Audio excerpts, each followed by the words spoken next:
જે મનુષ્યને સ્ત્રી કે પુરુષના રૂપને જોઈને પ્રેમ થયો હોય એ સાચો પ્રેમ નથી. એ મોહ કે સ્વાર્થ કે રૂપને જોઈને લોભાઈ જાય છે.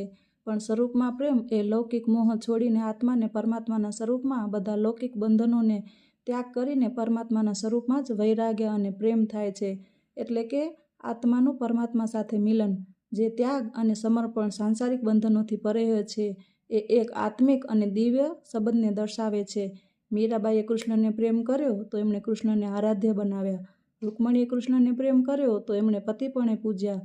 પણ રાધાજીએ કૃષ્ણને પ્રેમ કર્યો તો કૃષ્ણને કૃષ્ણ જ રહેવા દીધા. તો કૃષ્ણ પણ રાધા રાધા જપવા લાગ્યા. તો રાધાજી પણ રાધા રાધા જ જપવા લાગ્યા. રાધાજીએ ભગવાનના કોઈ પણ રૂપમાં પ્રેમનું જ મહત્વ આપતા.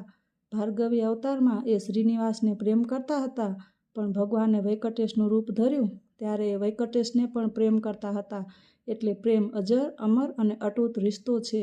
પ્રેમ ક્યારેય એક વ્યક્તિ, બાળક, મા બાપ, પુત્ર પુત્રી કે પતિ પત્ની પૂરતું જ સીમિત ન હોય. સાંસારિક જીવનની લાક્ષણિકતા અને વિશેષતા એ જ છે કે મોહ માયાના બંધનમાંથી મુક્ત થઈ હરેક આત્માએ પરમાત્માના સ્વરૂપમાં જ પોતાની પ્રેમ અને ભક્તિ સમર્પિત કરવી. કેમ કે અનાદિકાળથી આત્માના તન અને મનમાં કણ કણમાં પ્રેમ ભક્તિ રૂપી સમાયેલી છે.